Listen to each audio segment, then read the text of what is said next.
Olá, pessoal, tudo bem? Essa série, ela é destinada, né, a pessoas que pensam assim, sobre a espiritualidade, né, sobre o mundo espiritual. Eu nunca senti nada, eu nunca vi nada. Será? Embarca comigo nessa jornada que você vai ver que vai fazer uma diferença e você vai começar a perceber o mundo espiritual na sua volta. Então vamos lá. Eu tô olhando aqui para baixo que eu anotei alguns pontos importantes, porque eu sou uma pesquisadora na área, né? Leio diversos autores. Então vamos pensar assim. Primeira coisa, as pessoas são atraídas para o mundo espiritual através da curiosidade. Então vou dar um exemplo. Eu já vi espíritos materializados, né? Com o ectoplasma. Então, materializou igual o perispírito, igual a sua cópia em vida. O que eu pedi para o meu mentor? Eu não quero ver, porque eu sou cagona, entendeu? Não quer dizer que você é médium, que todos nós somos, que você tem que ter a coragem. Então eu travava. E ver não era útil para mim, e nem para o espírito, porque eu ficava travada. E mais para frente eu vou comentar que a gente também pode ver materialização de pessoas vivas. Mas vamos por partes. Então, assim, primeiro, acima de tudo, tem o livre-arbítrio. Então, eu sou o tipo de pessoa que, se eu vejo o espírito, por mais que eu sou sensitiva, né, tenho uma facilidade na comunicação, mas não quer dizer que eu não tenha medo. Então, eu pedi para bloquear a visão. Então eu posso. Sabe aquele filme Sexto Sentido? Do menininho, né? Que um psicólogo ajuda ele, porque ele fala assim: eu vejo gente morta, e na verdade o psicólogo também era um morto. Então, olha o filme Sexto Sentido. Então, nós podemos, né? O sexto sentido que tá. Ó, lembra? Será que eu vou lembrar? Tato, visão, nossa, adição. Ai, do cheiro, esqueci o nome. Gente, meu cérebro ainda tá dando uns curto-circuito. Então, os cinco sentidos, daqui eu não lembro agora. É visão, tato, audição, aquele do cheiro e eu esqueci o outro. Então, assim, a gente pode perceber a espiritualidade pelos cinco sentidos. Aquele filme a gente chama de sexto sentido, porque o moleque tem um sentido mais aguçado na conexão com a espiritualidade. Então, por exemplo, visão. Eu posso ver o espírito, ok? Audição. Eu conheço uma pessoa que escuta vozes. Eu já escutei. Graças a Deus foram pouquíssimas experiências. Mas eu também já escutei. Sabe alguém do nada? Sandra. E ninguém. Você tá naquele silêncio, né? Eu já escutei. Geralmente quando eu escuto, que é muito raro, às vezes não é tão audível. Tem que ter um treino. Tem que ter um treino assim bem bom. E eu tenho perda auditiva, né? Então o espírito não conseguiu muito comigo. Então, assim, geralmente tenho mais sucesso na questão telepata, né? De pensamentos, que vai ser o tema do nosso exercício hoje. Então, assim, o cheiro, sabe aquela coisa, nossa, que cheiro de cigarrinho de palha. Eu já tive essa experiência. E logo eu me recordei de uma pessoa, da minha avó, com o cigarrinho de cheiro de palha. Falei, é a avó que veio me ver. Então, assim, ou algum perfume específico da pessoa, flores, isso é muito comum. A conexão, a comunicação da espiritualidade através da natureza, principalmente de flores. Aquele perfume, assim, aquele aroma, né? Então, é lógico, né? Eu tô falando de uma comunicação mais positiva, né? Mas a gente também tem outros tipos de comunicações negativas que exibem, né, inalam, né, faz você inalar alguns odores ruins. Mas eu tô falando mais assim, da comunicação entre familiares, espíritos, amigos, né? Então, ó, lembra que eu falei, ó, pensamento, o espírito pode se comunicar com você por pensamento, por visão, por audição, pelo cheiro, né? E pelo tato, tá? certa vez que eu estava num momento bem crítico aqui de obsessão, porque isso é muito comum entre pessoas com mediunidade aflorada. Eu estava com uma camisa e eu senti a camisa fazer isso, como se tivesse alguém puxando, ó. Eu senti. Então, assim, já ouvi relatos de pessoas que sentiu alguém, como se alguém sentasse no colchão, puxasse a coberta. E isso existe, não é só ficção, tá? E eu falo para vocês, é um grande sofrimento as pessoas que presenciam isso. Então, assim, você também, você tem o livre-arbítrio de escolher ou não. Olha, assim comigo não dá, eu morro de medo, tal. Mas o que que acontece? Se você veio com uma missão, que a gente chama de mediunidade ostensiva, é aquela mediunidade mais aflorada, de trabalhar essa mediunidade, não é você ser escrava do mundo, mas é que você tem uma dívida enorme para pagar. Você também não é um santo, não é nenhum santo. Então, assim, tem várias formas de você ajudar. Você ter a sensibilidade, ser sensitivo e sentir que a pessoa não tá bem. Chegar, ô, tá tudo bem? Você não precisa ver espírito ou psicografar para trabalhar a mediunidade. Porém, se você não faz algo, você adoece, tá? Isso também eu vou deixar para outro assunto. Quando a mediunidade não é trabalhada, os sintomas físicos, eu vou deixar para outra pauta, porque isso é pesado. Então, vamos lá pelo básico. Você que fala que não sentiu nada. Primeiro, você tem que ter a consciência o quê? Qual a diferença de alma e espírito? Alma quando está dentro da matéria. Espírito como quando desencarna, quando vai para o além. Presta bem atenção nessa parte que eu vou falar. Você já teve sim uma comunicação, só que você não percebeu. Primeiro, inspiração. Sabe alguém que fala assim, nossa, eu tava pensando em você, você me ligou, você acredita que eu tava pensando em você? Alguém te inspirou, ó, fala com tal pessoa quer te procurar. Ou alguém fala assim, nossa, eu tava lavando a louça e tive uma ideia genial. Inspiração é a comunicação mais light dos espíritos, mas ela acontece. Aí começa a observar, na tua vida, qual a inspiração que você recebeu? Anota aí no caderninho. Depois a intuição. Sabe aquela coisa assim, de você olhar, conhecer uma pessoa e falar assim, essa pessoa não fez nada para mim, mas meu santo não bateu. O que quer dizer? Que a tua frequência energética, eu falo muito isso de ondas de rádio, né? A gente tem a áurea, no outro vídeo eu vou falar como perceber a áurea. A gente vai ter um conceito e prática aqui. Então, assim, às vezes a energia não bateu. Não é que a pessoa te fez alguma coisa, a energia dela não bateu com a sua. Não houve uma sintonia. E também aquela intuição. Sabe aquela... Eu já tive muita intuição que pareceu mais premonição. Daquele dia eu não querer sair de carro e aconteceu um acidente de carro. Tipo assim, eu não queria, mas eu tive que ir e aconteceu um acidente. Isso já aconteceu comigo umas 3 vezes, só relacionado ao acidente de carro. Então, assim, ter aquela intuição assim, algo me diz para mim não ir hoje para tal lugar. Então, sabe aquela coisa assim, ou você perde o ônibus e você fala assim, males que vem para bem. Eu acho que se eu tivesse pegado aquele ônibus ia acontecer alguma coisa. A inspiração, a intuição, ela te dá mais certeza. A inspiração é como se fosse uma ideia que, apareceu e você vai analisar. Agora, a intuição, ela vem com uma convicção mais forte.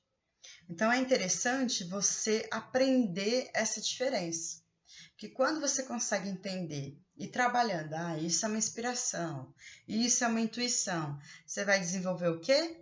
Uma mediunidade ostensiva, porque você está tendo controle, você tá tendo uma gestão do que é o quê.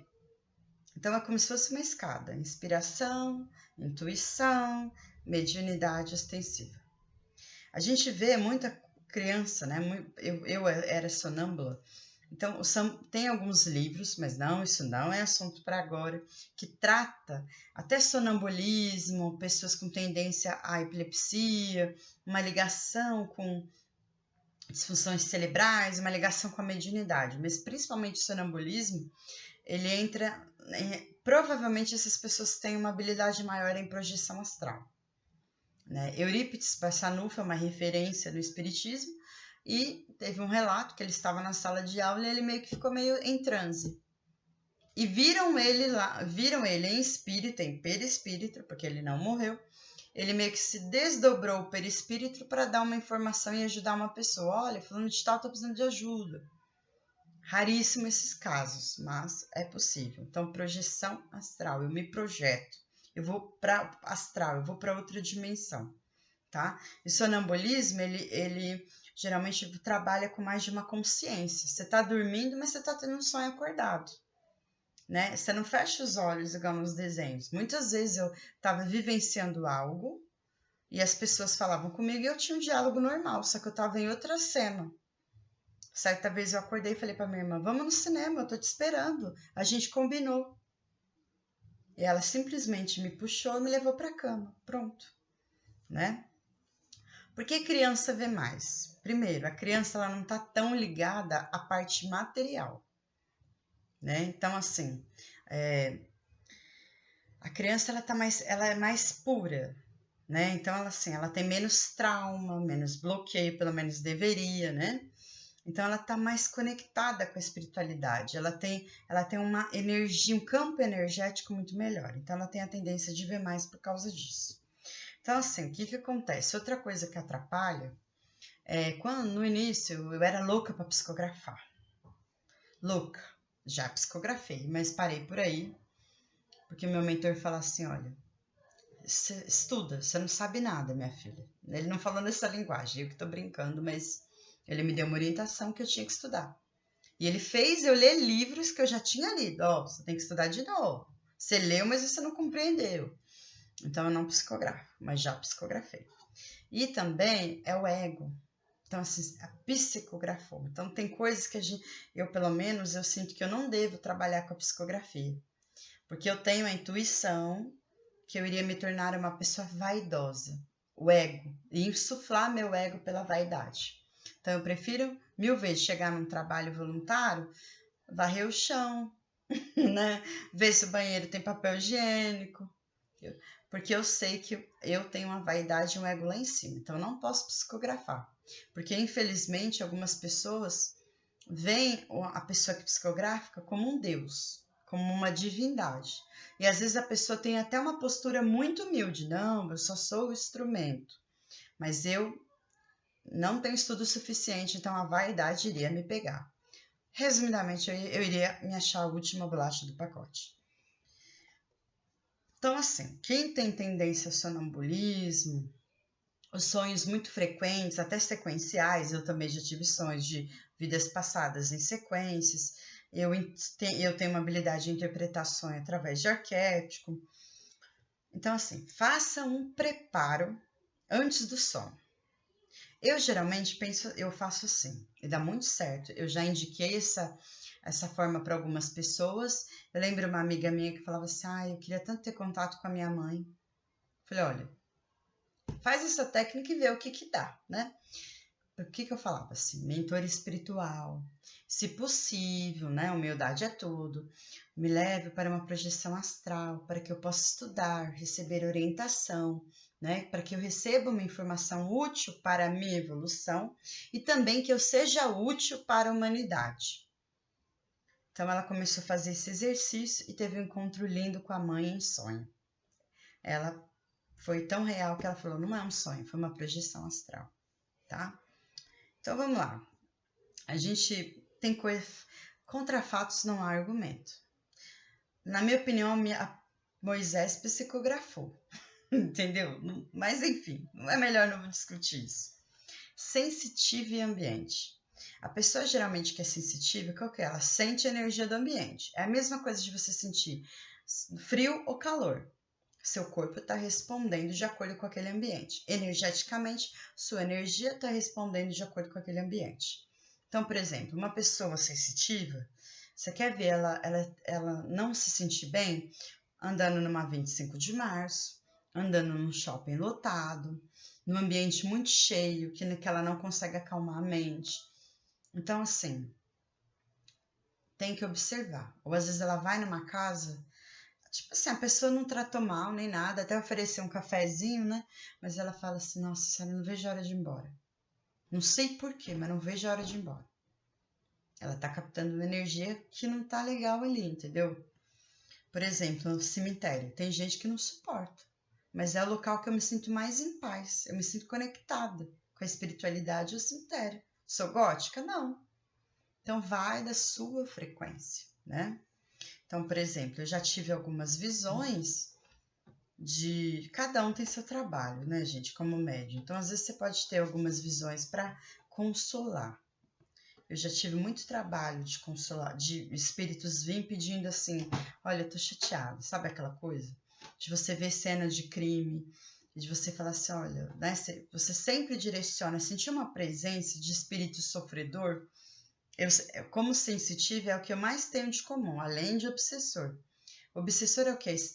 Você não vai fazer um exorcismo, né? Antigamente eu tinha essa mania. Olha, vá para a luz em nome de Jesus. Calma, é seu irmão. Só não tem isso aqui, ó, a matéria, né? Então, assim, geralmente, assim, eu percebo às vezes quando é suicídio, jovens que tiveram uma morte violenta por causa de um crime, mulheres vítimas de crimes sexuais que levaram à morte. Então, eu já tive várias sensações. Às vezes deu para mim, né? Eu conheço a mãe de alguns, né? Vivas assim. Mas às vezes, por exemplo, eu vi uma cena de um crime. Eu não me meto com a polícia, não mando nada. Porque esse não é meu papel. Mas o meu papel é o quê? É ajudar o espírito. Sabe aquela coisa? Você percebeu quando você vai visitar uma mulher que acabou de ganhar neném? Que ela não para de falar do parto? Porque é um trauma. Nossa, foi assim. Nos últimos dias eu tava não sei o quê. Eu falo isso porque eu sou mãe de 2 crianças. Hoje eu vejo e falo assim, nossa, eu torrava o saco das visitas que vinham me visitar. Porque é um trauma. O espírito é a mesma coisa. Então o que você direciona? Fala, eu sinto muito pelo que você passou. Sinto de verdade, dá um sentimento assim de compaixão e direciona para uma casa espírita, faz uma oração. Esse é um trabalho de uma pessoa sensitiva, tá? Então, não é só, as pessoas assim acham que trabalhar numa casa espírita é só fazer psicografia, não é não. Às vezes uma pessoa que dá o passo, ela precisa de outro médio para restabelecer energia. Se ela não ajuda o outro médio adoece. Então, assim, tem várias missões aí e são muito bonitas. Da frequência eu já falei, né? Assim, ser médio é uma condição orgânica que aflora em qualquer idade. Depende dessa conexão entre espiritualidade e vida material. Então, assim, tem gente que aflora uma mediunidade assim, vai, no auge dos 40. Porque ela já está bem na carreira, conseguiu ter um tempo para se dedicar aos estudos de espiritualistas. Tá entendendo? Então, assim, pode aflorar. Tem gente que às vezes aflora a mediunidade depois de um trauma muito forte, uma doença muito grave, que ela acabou se conectando, ela teve entre a vida e a morte. Eu senti que a minha mediunidade veio, eu fui 3 vezes na UTI esse ano, e eu senti da primeira vez que eu fui para UTI que a minha mediunidade veio mais forte, porque eu vi muita coisa lá. Passei até mensagem para enfermeiro lá. Então, assim, você meio que é um choque, né? Entre vida e morte, depois de um acidente. Então, assim, a mediunidade ela pode aflorar em qualquer idade. Depende do teu foco. Se você está muito focado na vida material, você não vai ter esse tempo, né? A minha grande dificuldade eu tenho um problema que a minha mente fica muito acelerada, eu tenho insônia. E às vezes a mediunidade precisa do silêncio neurológico para se comunicar. Os pensamentos vêm por ondas, é igual a audição. Então, essa é a minha maior dificuldade. Entendeu? Então, assim, às vezes é preciso silenciar. Por que muitas pessoas indicam assim, ó, você que quer entender melhor de mediunidade, começa a meditação. Pra gente aprender a aquietar a mente para poder ouvir de forma telepata, né? Tá entendendo? Para poder sentir as percepções. E aqui também, gente, para finalizar, né? Antigamente, na guerra, lembra, Estados Unidos, acho que a Primeira Guerra Mundial, a União Soviética e tudo mais, havia uma manipulação de mentes através de arquétipos. Né? Não é à toa que o símbolo do FBI usa a águia, né? Que é o poder absoluto. A águia transmite isso, uma energia de poder muito forte. Então, muitos parapsicólogos, neurocientistas soviéticos estavam estudando o córtex do cérebro para ver essa conexão de ondas de pensamento, de manipulação e coisa e tal. Também estavam vendo essa questão espiritual. Mas os Estados Unidos saiu à frente, como sempre, e descobriu que a fé, através da oração, ela tem o poder de potencializar algumas conexões cerebrais que transmitem o bem-estar. Então, assim, a gente tem um poder, né? Somos filhos de Deus, então nós temos um poder muito forte. Então, assim, todos nós estamos conectados, o mundo espiritual, o mundo material. Saiba usarmos para um bem coletivo e de forma inteligente. Então, agora, gente, inclusive, lembra que eu falei que há estudos de sonambulismo conectado à espiritualidade? Como eu estou falando do cérebro, epilepsia também tem algumas referências, disfunções cerebrais tem algumas referências. Recentemente eu vi uma pesquisa que eu estava trabalhando o conceito do Ikigai e uma neurocientista, ela fez uma pesquisa que ela comprovou que 50% de chance de você ter redução de apresentar Alzheimer é destinada ao público que tem uma razão de viver, que tem um propósito de vida.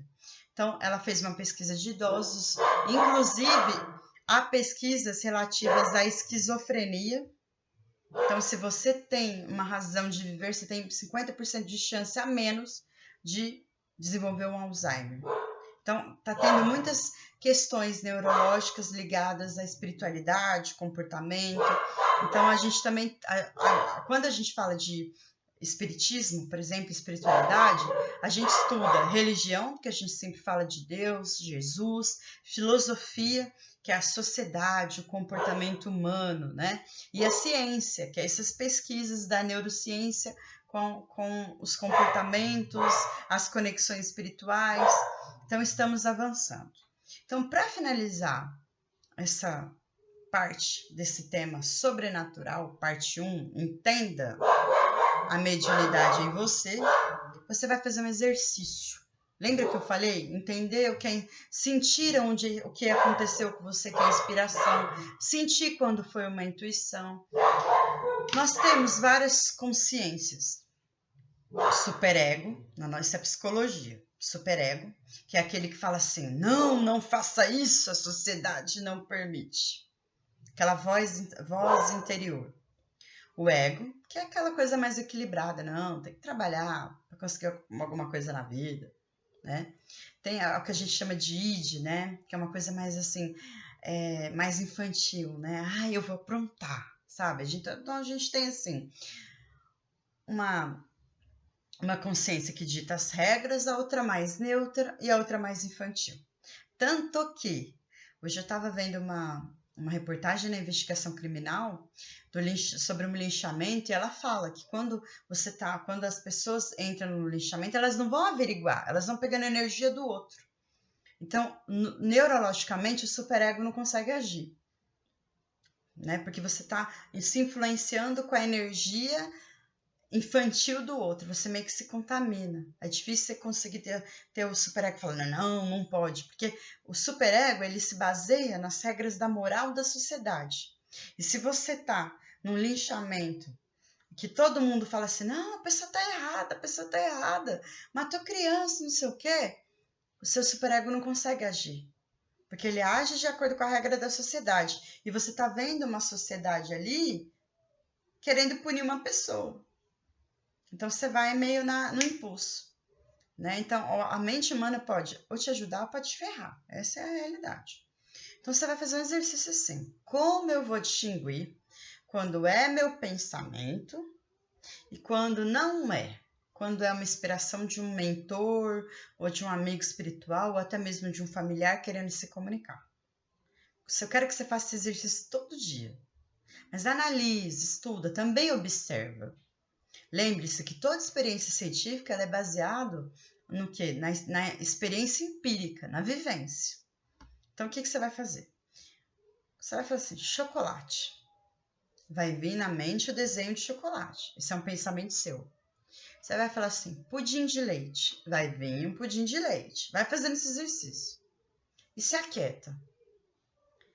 Geralmente, a comunicação pelo pensamento que não é seu, por exemplo, eu estou fazendo exercício de matemática. Aí vem uma voz falando assim, liga para fulano que ele está precisando falar com você. Tipo assim, eu não estava pensando no fulano. Estou pensando na minha expressão numérica. Então, aquela mensagem não me reproduziu o pensamento, que meu foco era outro. Então, você acaba vendo duas consciências ali. Uma focada na matemática. Então, eu estou vendo o quê? Números. Aí vem um recado que eu não pensei. Não produziu visualização. Ok? É um exercício difícil, tá? Mas constante, você vai perceber que você se comunica com a mediunidade, ó, com a espiritualidade faz tempo. Tá bom? Se você gostou, dá um like, que eu tô preparando um próximo material. Sempre vai ser uma teoria. Por que é importante a gente ir direto para a teoria? Muita gente dá a louca de ficar investigando fantasma por aí, mas sem ter domínio, sem ter controle. Então, assim, e há níveis de loucura que pode reproduzir uma manifestação. Então, por isso que é importante estudar. Então, a gente fala um pouco de teoria e passa o exercício no final para te ajudar. Mas o ideal é que você procure uma casa espírita para fazer cursos, para fazer vivência. Porque lembra que eu falei para você? Aqui eu estou passando um exercício, eu não estou te estimulando a comunicar com o espírito. Eu estou te dando dicas para você filtrar quando você recebe uma comunicação. Agora, para você ter uma experiência de sessão mediúnica, você tem que ir numa casa espírita, que tem várias outras pessoas para te dar suporte energético, para te ajudar a fazer você voltar, dependendo do grau da tua mediunidade. Então, o que eu estou fazendo aqui é te dando dicas para você perceber o que você já tem, tá bom? Então, até a próxima.